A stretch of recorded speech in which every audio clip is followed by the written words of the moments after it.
Welcome back, everybody. Today we will be reading Chapter 11 of The Magicians, so let's get into it.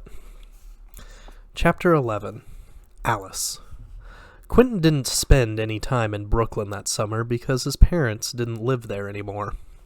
Abruptly, and without consulting him, they'd sold off their Park Slope townhouse for a colossal sum and semi-retired to a faux colonial McMansion in a placid suburb of Boston called Chesterton, where Quentin's mother could paint full-time and his father could do God only knew what. The shock of being severed from the place he grew up in was all the more surprising because it never really came. Quentin looked for the part of him that should have missed his old neighborhood, but it wasn't there. He supposed he must have been shedding his old identity and his old life all along without noticing it.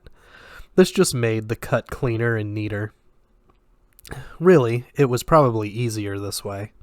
Not that his parents had made the move out of kindness or any logic other than the obvious financial one. The Chesterton house was yellow, with green shutters, and sat on an acre so aggressively landscaped that it looked like a visual representation of itself. Though it was trimmed and detailed in a vaguely colonial style, it was so enormous, bulging in all directions with extra wings and gables and roofs, that it looked like it had been inflated rather than constructed.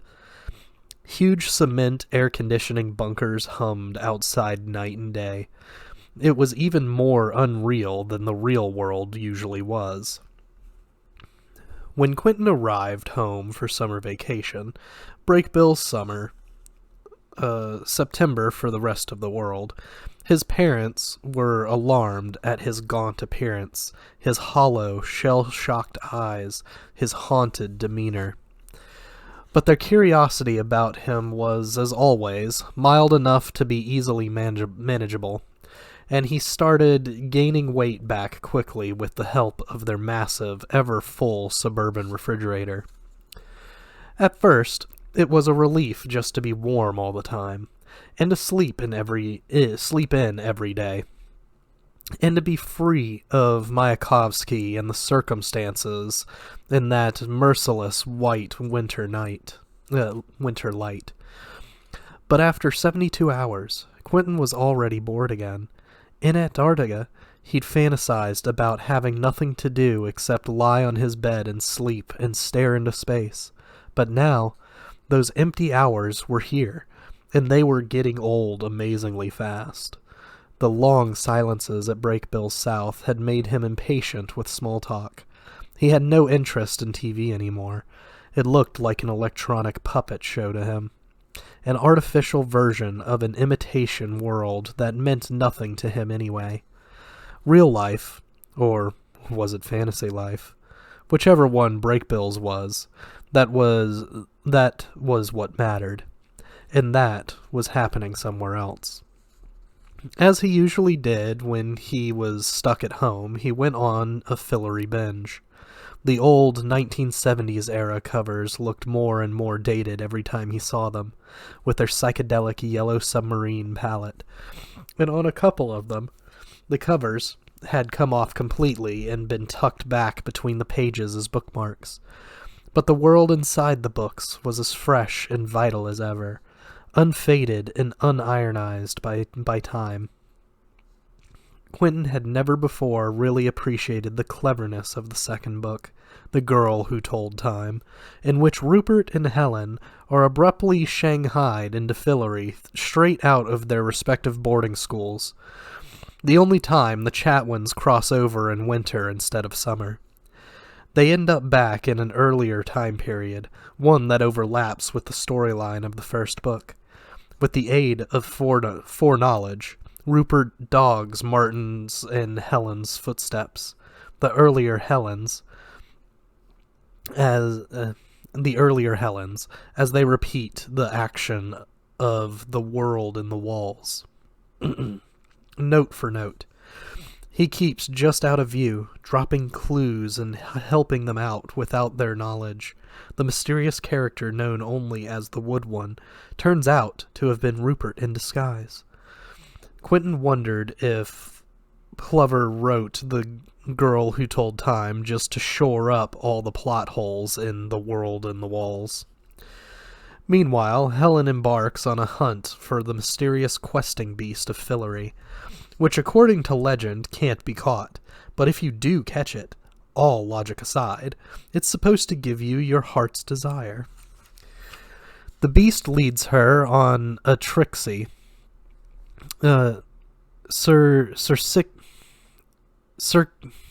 circuitous chase that somehow winds in and out of the enchanted tapestries that adorn the library of Castle Whitespire.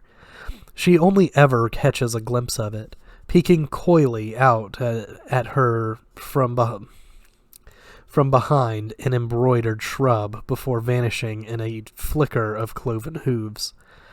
At the end, the twin rams, Ember and Umber, show up as usual, like a pair of sinister ruminant constables. They were a force of good, of course, but there was a slightly Orwellian quality to their oversight of Fillery. They knew everything that went on, and there was no obvious limit to their powers, but they rarely bestirred themselves to actively intervene on behalf of the creatures in their charge.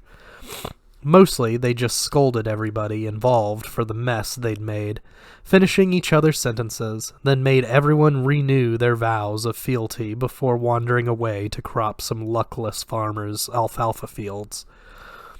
They firmly usher Rupert and Helen back into the real world, back into the damp, chilly, dark wood-paneled halls of their boarding schools, as if they had never left it. Quentin even plowed through The Wandering Dune, the fifth and last book in the series. That is, the last as far as anyone but Quentin knew, and not a fan favorite. It was longer by half than any of the other books and starred Helen and the youngest Chatwin, clever, introverted Jane.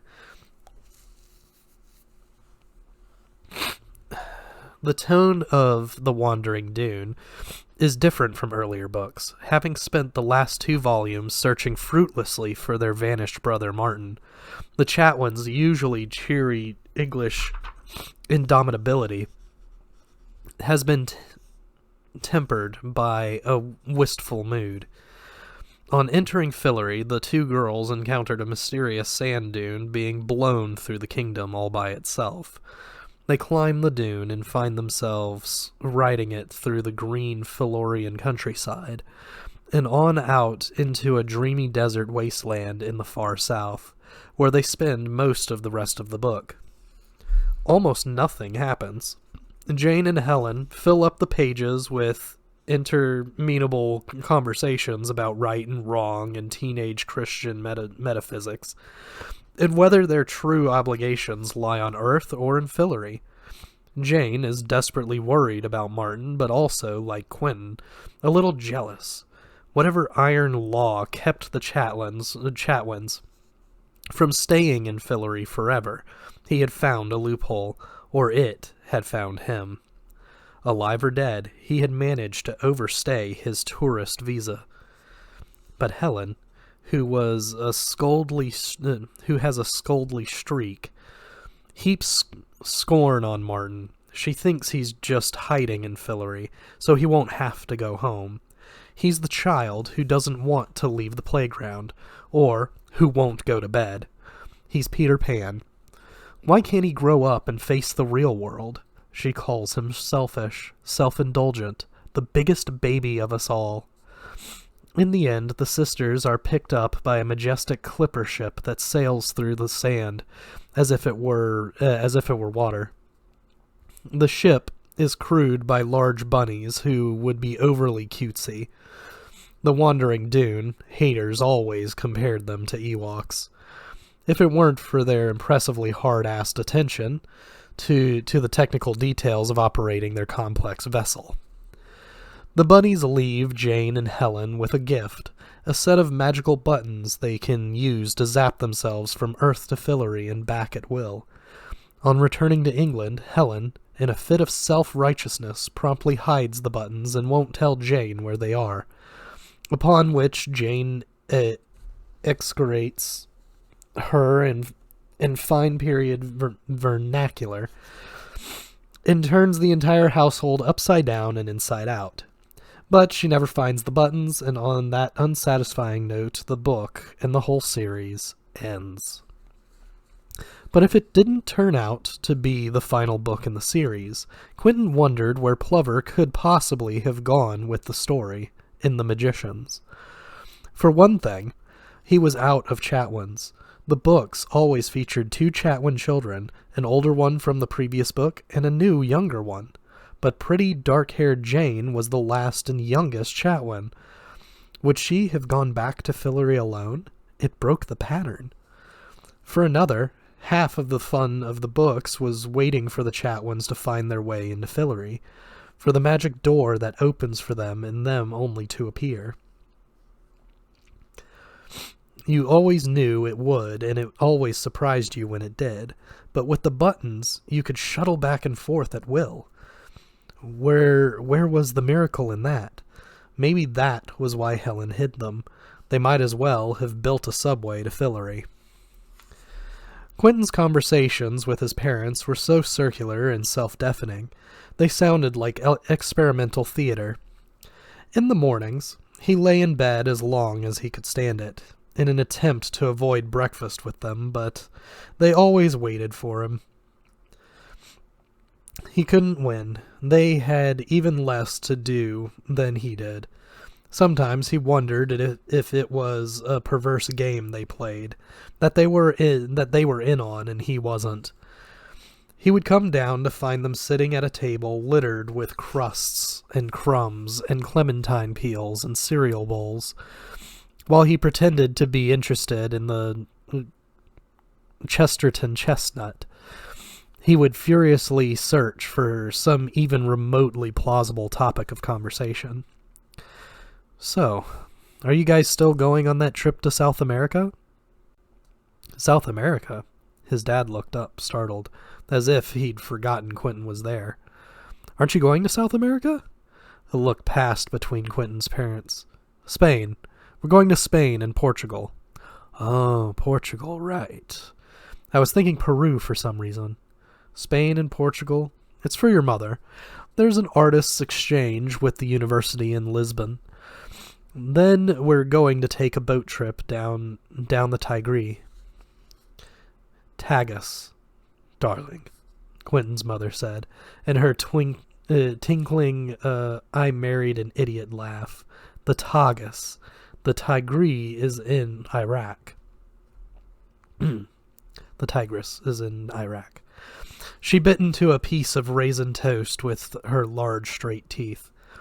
Well, I don't think we'll be sailing down the Tigris anytime soon. Quentin's father laughed loudly at this, exactly as if it were funny, and then paused for thought. Darling, do you remember that week we spent in a houseboat on the Volga?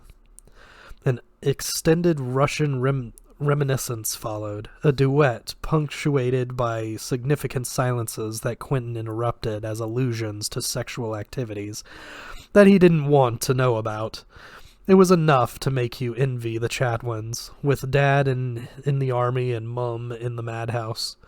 Mayakovsky would have known what to do with this kind of conversation. He would have silenced it. He wondered how hard that spell was to learn. By about 11 every morning, Quentin would hit his limit and flee the house for the relative safety of Chesterton, which stubbornly refused to reveal even the slightest hint of mystery or intrigue beneath its green, self-satisfied exterior. He had never learned to drive, so he rode his father's white 1970s-era 10-speed, which weighed approximately 1 metric ton, to the center of town. Out of deference to its glorious colonial heritage, the town was governed by a set of draconian zoning laws that kept everything in a state of permanent unnatural quaintness. Knowing no one, caring about nothing, Quentin took a tour of the low-ceilinged, heavy-timbered residence of some revolutionary luminary. He inspected a boxy, white-painted Unitarian church, estimated 1766. He surveyed the lush, flat lawns where amateur Continental irregulars had faced off against well-drilled, well-armed redcoats, with predictable results. There was one pleasant surprise. Hidden beneath the church, a lovely half-vanished 17th-century graveyard, a little square glebe of ultra-green grass scattered with wet saffron-colored elm leaves, with a bent wrought iron fence around it. Inside, it was cool and hushed. The gravestones were all winged skulls and bad devotional quatrains about whole families carried off by fever, wreathed in places into illegibility. And Quentin crouched down on the wet grass to try to decipher one very old one, a rectangle of blue slate and that had split in half and sunk halfway into the green turf, which rose up to meet it like a wave. "Quentin!" He straightened up. A woman about his age had come in through the cemetery gate.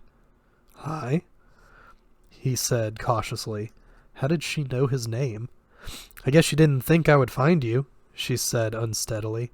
"I guess you didn't think of that." She walked right up to him. At the last possible moment, too late to do anything about it, he realized that she wasn't going to stop.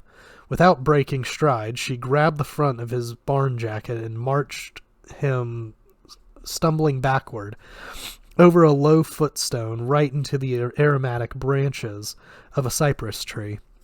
Her face, pushed right up in front of his, dangerously close, was an angry mask. It had been raining off and on all afternoon, and the needles were damp. He resisted the impulse to struggle. He wasn't going to be caught fighting a girl in a churchyard. "Whoa, whoa," he said. "Stop, just stop." "Now I'm here," she said, clinging precariously to her composure. "Now I'm here, and we are going to talk. You are going to deal with me." Now that he had a closer look at her, he could see she was covered in warning signs. Her whole body screamed unbalance. She was too pale and too thin. Her eyes were too wild. Her long, dark hair was lank and smelled unwashed. She was dressed in a raggedy goth outfit. Her arms were wrapped in what looked like black electrical tape. There were scabby red scratches on the backs of her hands. He almost didn't recognize her. "I was there, and you were there," Julia said, locking eyes with him. "Weren't you, in that place, that school or whatever it was? You got in, didn't you?" He got in then. He got it then. She had been at the exam after all. He hadn't been mistaken, but she hadn't made the cut. They'd called her to the first round during the written test. But this was all wrong. It wasn't supposed to happen. There were safeguards against it. Anybody who flunked the exam was supposed to have their memory gently, lovingly clouded by a faculty member, and then overwritten with a plausible alibi. It wasn't simple, nor was it outrageously ethical, but the spells were humane and well understood. Except in her case, they hadn't worked, or not completely. "Julia?" he said. Their faces were very close together. There was nicotine on her breath. "Julia, what are you doing here?" "Don't pretend with me. Don't you dare pretend. You go to that school, don't you? The magic school?" Quentin kept his face blank. It was a basic rule at Brakebills not to discuss the school with outsiders. He could get expelled. But whatever. If Fogg screwed up the memory spells, it wasn't Quentin's problem. Sorry, excuse me, I'm still working through a cold. And this was Julia. Her lovely, freckly face, so close to his, looked much older. Her skin was blotchy. She was in agony. "All right," he said. "Okay, sure, I go there." "I knew it!" she shrieked. She stamped her boot foot on the graveyard grass. From her reaction, he guessed that she'd been at least halfway bluffing. "I knew it was real! I knew it was real!" she said, mostly to herself. "I knew it wasn't a dream." She bent over with her hands over her face, and one convulsive sob escaped her. Quentin took a deep breath. He readjusted his jacket. "Listen," he said gently. She was still doubled over. He bent down, putting a hand on her narrow back. "Julia, you're not supposed to remember any of that stuff. They're supposed to make you forget if you don't get in." "But I should have." She straightened up with the flashing red eyes and cold crystal seriousness of the true nut job. "I was supposed to get in. I know I was. It was a mistake. Believe me, it was."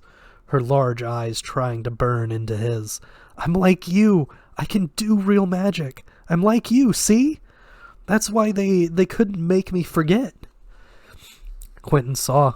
He could see everything. No wonder she'd been so altered the last time he saw her. That one glimpse through the curtain of the world behind the world had knocked her completely out of orbit. She'd seen it once, and she couldn't let go. Brakebills had ruined her. There was a time when he would have done anything for her, and he still would, but just didn't know what to do. Why did he feel so guilty? He took a deep breath. But that's not how it works. Even if you really can do magic, that wouldn't make you any more resistant to memory spells than anybody else. She was staring at him hungrily. Everything he was saying just confirmed what she wanted to believe, that magic was real. He backed away, just to put some distance between them, but she grabbed his sleeve. "Oh, no, no, no, no, no, no, no, no," she said with a brittle smile. "Hugh, please, wait. No, you're going to help me. That's why I came here." She had dyed her hair black. It looked dry and burnt. "Juliet, I want to. I just don't know what I can do. Just watch this. Watch." She let go of his arm, reluctantly, as if she expected him to vanish or run away the instant she did. Incredibly, Julia launched into a basically correct version of a sample Basque optical spell called Ergate's Prismatic Spray. She must have found it online. Some genuine magical information did circulate in the straight world. Mostly on the internet, though it was buried in so much bogus crap that nobody could tease out the real stuff, even if they could have used it. Quentin had even seen a Brakebills blazer for sale on eBay. It was extremely rare, but not unheard of, for citizens to work up a spell or two on their own, but as far as Quentin knew, they never got into anything serious. Real magicians called them hedge witches. A few of them had careers as stage magicians or set themselves up as cult demi-deities, gathering around themselves congregations of Wiccans and Satanists and oddball Christian outliers. Julia proclaimed the words of the spell theatrically. Over-articulating like she was doing summer stock Shakespeare. She had no idea what she was doing. Quentin glanced nervously at the doorway at the back of the church. "Look!" She held up her hand defiantly. The spell had actually worked. Sort of. Her bitten-down fingertips left faint, radiant rainbow trails in the air. She waved them around, making mystical gestures like an interpretive dancer. Ugart's prismatic spray was a totally useless spell. Quentin felt a pang when he thought about how many months, if not years, it must have cost her to figure it out. "See?" she demanded, close to tears. "You see it too, right? I'm not too late. It's not too late for me. I won't go back to college. Tell them I could still come." "Does James know?" She shook her head tightly. "He wouldn't understand. I don't see him anymore." He wanted to help her, but there was no way to. It was far, far too late. Better to be blunt about it. This could have been me, he thought. This was almost me. I don't think there's anything I can do, he said. It's not up to me. I've never heard of them changing their minds. No one ever gets a second exam. But Alice got an exam, he thought, even though she wasn't invited. You could tell them, though. You can't decide, but you can tell them I'm here, right? That I'm still out here? You can at least do that. She grabbed his arm again, and he had to mutter a quick counterspell to snuff out the prismatic spray. That stuff could eat into fabric. Just tell them you saw me, she said urgently, her eyes full of dying hope. Please, I've been practicing. You can teach me. I'll be your apprentice. I'll do whatever you need. I have an aunt who lives in Winchester. I can live with her. Or, what do you need, Quentin? She moved closer to him, just slightly, so that her knee touched his knee. In spite of himself, he felt the old electrical field form between them. She hazarded a curvy, sardonic smile, letting the moment hang in the air. Maybe we can help each other. You used to want my help. He was angry at himself for being tempted. He was angry at the world for being this way. He wanted to yell obscenities. It would have been terrible to see anybody scrape the bottom like this, but her? It should have been anybody but her. She has already seen more unhappiness, Quentin thought, than I will ever see in my life. Listen to me, he said. Julia, if I tell them, they're just going to find you and wipe your memory, for real this time. They can try, she snarled, suddenly fierce. They tried once already. She breathed hard through pinched, white nostrils. Just tell me where it is, where we were. I've been looking for it. Just tell me where the school is, and I'll leave you alone. Quentin could only imagine the kind of shit he'd be in if Julia showed up at the house, hell-bent on matriculating and dropping his name. It's in upstate New York, on the Hudson somewhere. I don't know exactly where, I really don't. It's near West Point. They make it invisible. Even I don't know how to find it. But I'll tell them about you, if that's truly what you want. He was just making it worse. Maybe he should have bluffed her after all, he thought, and tried harder to lie, and too late. She put her arms around him as if she were too exhausted by relief and despair to stand any more, and he held her. There was a time when this was everything he wanted. They couldn't make me forget, she whispered into his chest. Do you understand that? They couldn't make me forget. He could feel her heart beating, and the word he heard when it beat was shame, shame, shame. He wondered why they hadn't taken her. If anybody should have gone to Brakebills, it was her, not him. But they really would wipe her memory, he thought. Fogg would make sure of this. She'd be happier that way anyway. She could get back on track, go back to college, get back together with James, get on with her life. It would all be for the best. By next morning, he was back at Brakebills. The others were already there. They were surprised he'd lasted as long as he did. The most any of them had spent at home was 48 hours. Elliot hadn't gone home at all. It was cool and quiet in the cottage. Quentin felt safe again. He was back where he belonged. Elliot was in the kitchen with a dozen eggs and a bottle of brandy trying to make flips, which nobody wanted, but which nobody wanted, but which he was determined to make anyway. Josh and Janet were playing an idiotic card game called Push. It was basically the magical equivalent of war. That was wildly popular at Brakebills. Quentin just used it as a chance to show off his card-handling skills, which was why nobody ever wanted to play with him anymore. While they played, Janet told the story of Alice's Antarctic ordeal, despite the fact that everybody except Quentin had heard it already. And Alice herself was right there in the room, silently paging through an old herbal in the window seat. Quentin didn't know how he would feel about seeing Alice again, after he'd made such a comprehensive mess of their last conversation. But to his amazed relief, and despite every possible reason to the contrary, it wasn't awkward at all. It was perfect. His heart clenched with silent happiness when he saw her. And then, when Mayakovsky tried to give her the bag of sheep fat, she threw it back in his face. "I meant to hand it back to him," Alice said quietly from the window seat, "but it was so cold and I was shaking so badly. I sort of flung it at him, and he was all Champs-Élysées." "Why didn't you take it?" "I don't know." She put the book down. "I'd made all these plans for getting by without it. It just threw me off. Plus, I wanted him to stop looking at me naked. And anyway, I didn't know he was going to have mutton fat for us. I hadn't even prepared the Schwarzseville."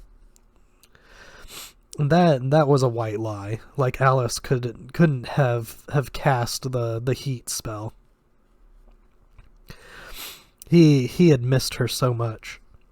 "So what did you do for heat?" he asked.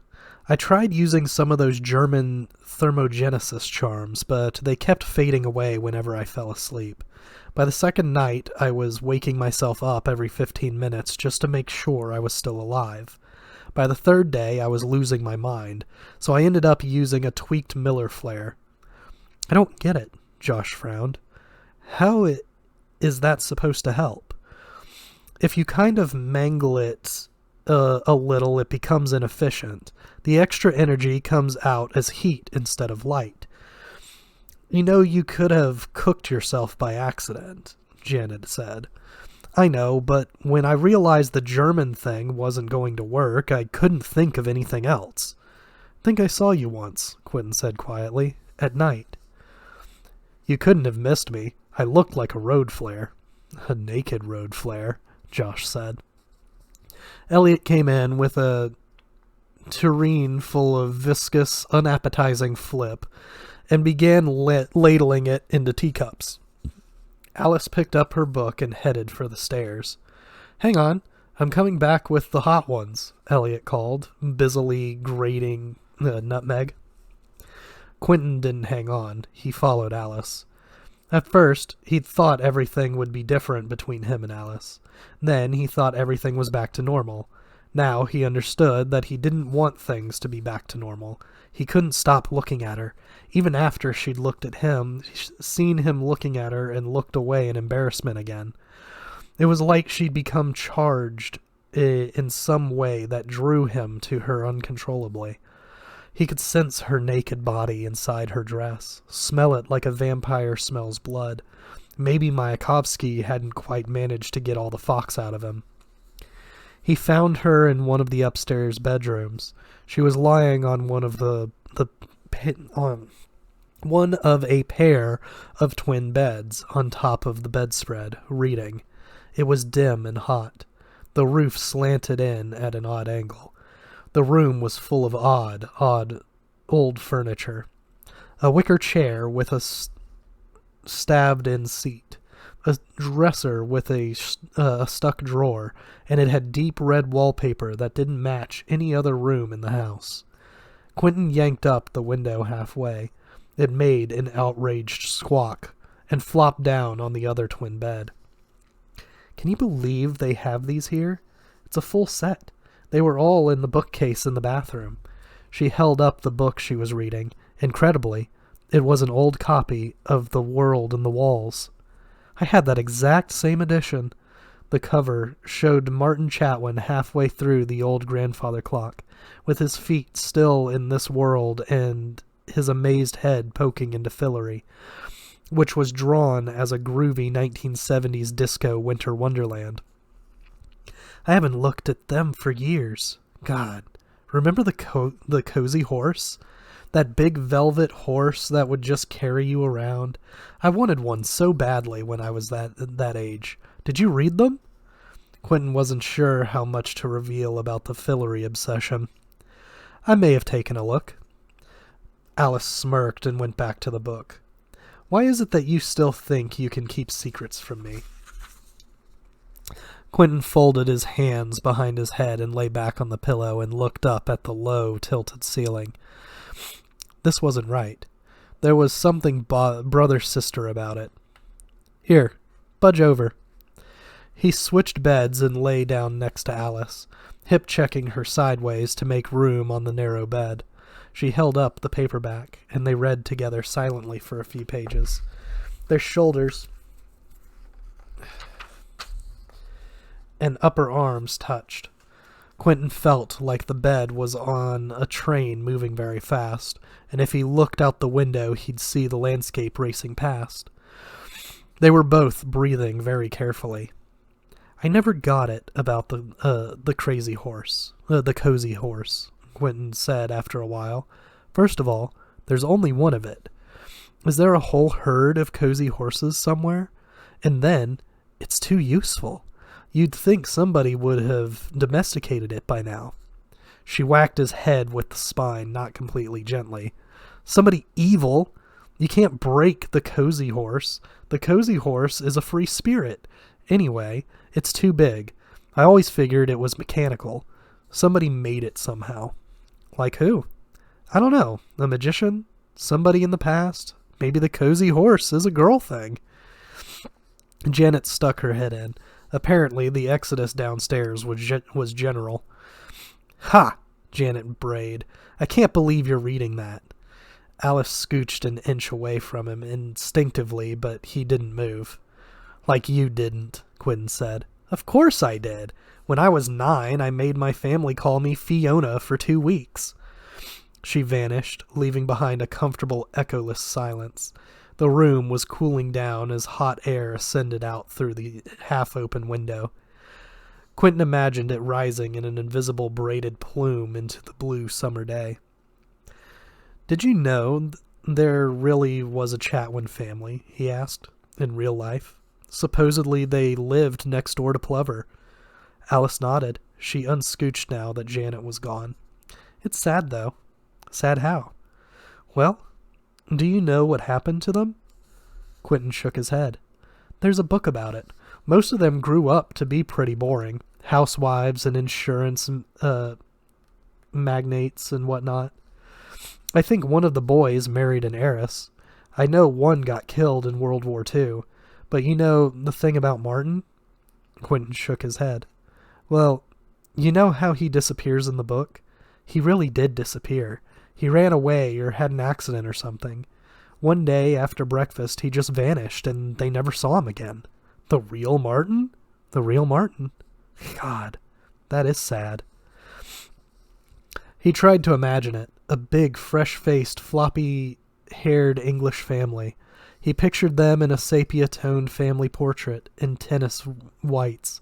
Suddenly, with a gaping hole opening in the middle of it, the somber announcement, the slow, decorous acceptance, the lingering damage. It makes me think of my brother, Alice said. I know. At this, she looked at him sharply. He looked back. It was true. He did know. He propped himself up on one elbow so he could look down at her, the air around him whirling with excited dust motes. When I was little, he said slowly, and even when I was not so little, I used to envy Martin. She smiled up at him.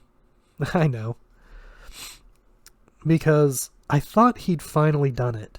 I know it was supposed to be a tragedy, but to me it was like he broke the bank, beat the system. He got to stay in Fillery forever. I know, I get it. She put a restraining hand on his chest. That's what makes you different from the rest of us, Quentin. You actually still believe in magic. You do realize, right, that nobody else does. I mean, we all know magic is real, but you really believe in it, don't you? He felt flustered. Is that wrong? She nodded and smiled even more brightly. Yes, Quentin, it's wrong. He kissed her, softly at first.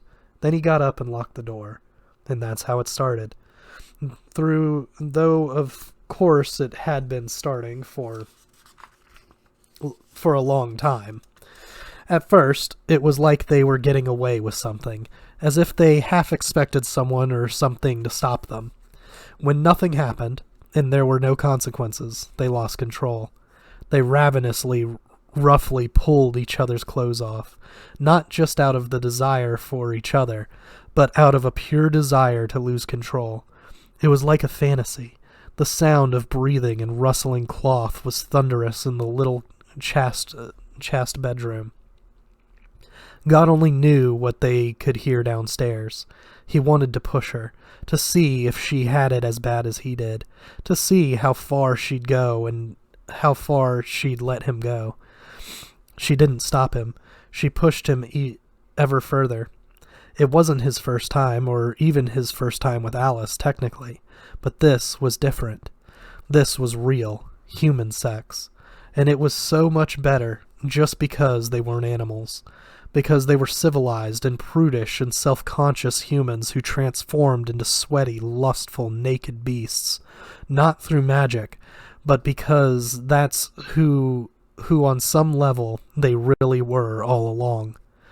They tried to be discreet about it. They barely even discussed it between themselves, but the others knew, and they came up with excuses to leave the two of them alone, and Quentin and Alice took them. Probably they were relieved that the tension between them was finally over. In its way, the fact that Alice wanted Quentin as much as he wanted her was as much of a miracle as anything else he'd seen since he came to Brakebills, and no easier to believe, though he had no choice but to believe it.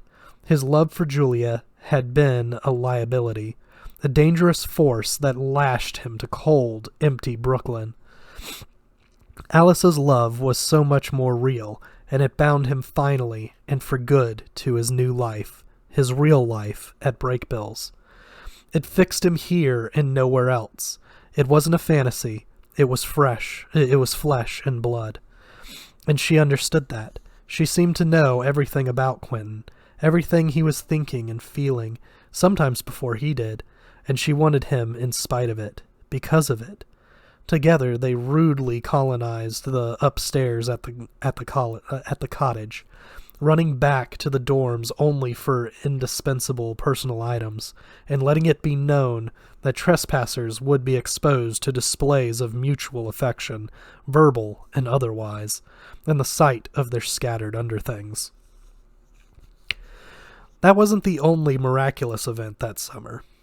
Astoundingly, the 3 older physical kids had graduated from Brakebills, even Josh with his lousy grades.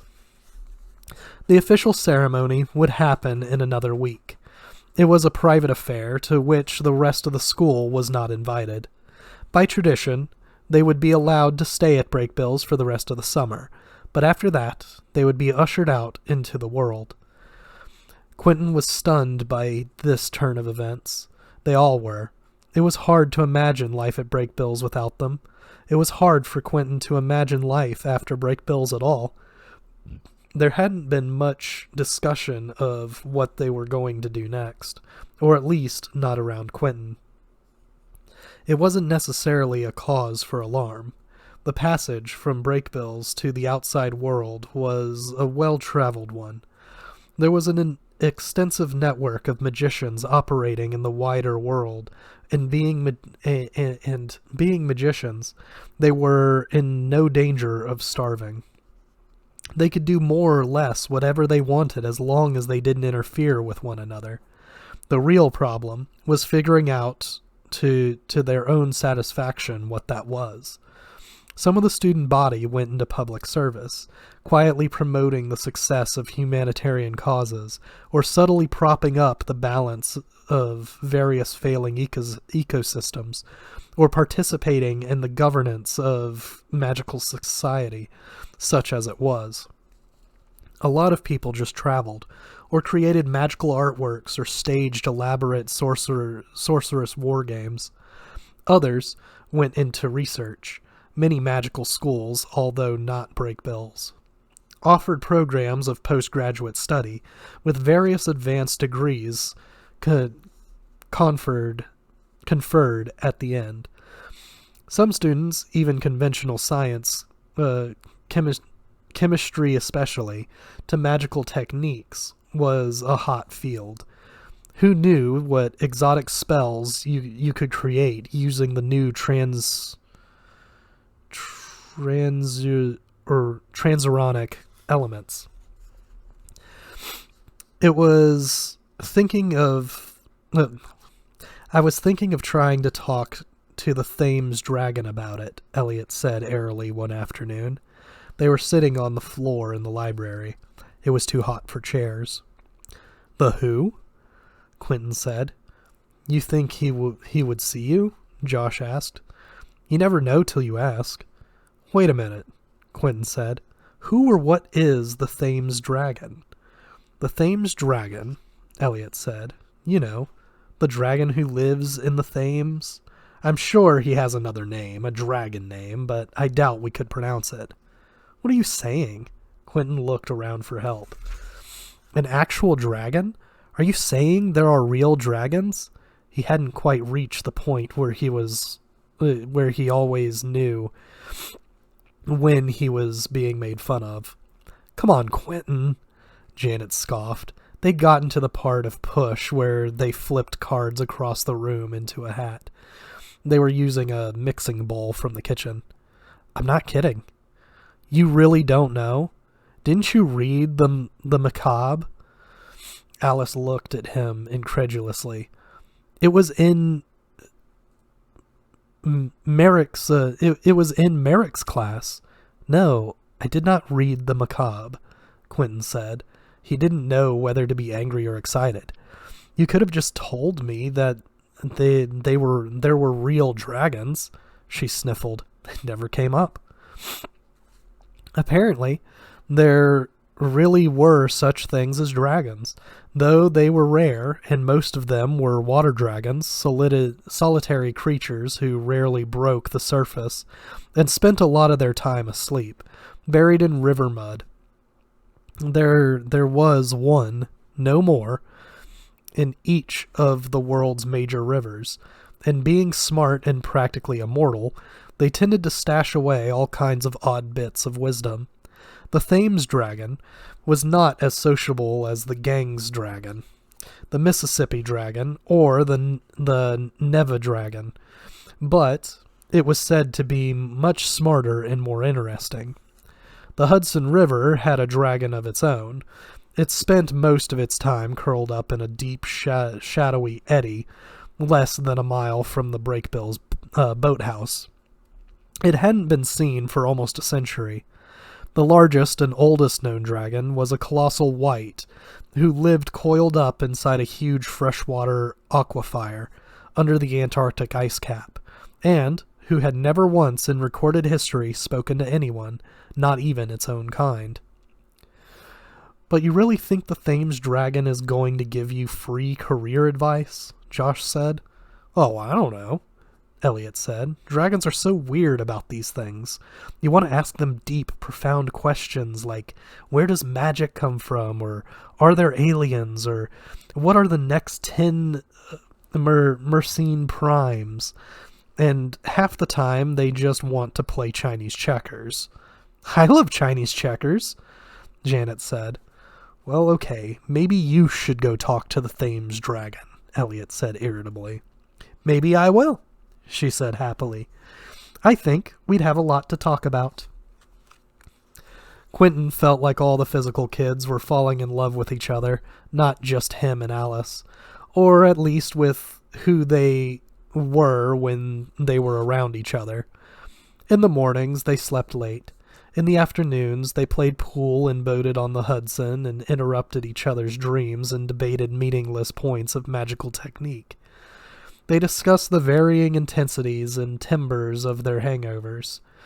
There was an ongoing competition, hotly contested, as to who could make the single most boring observation.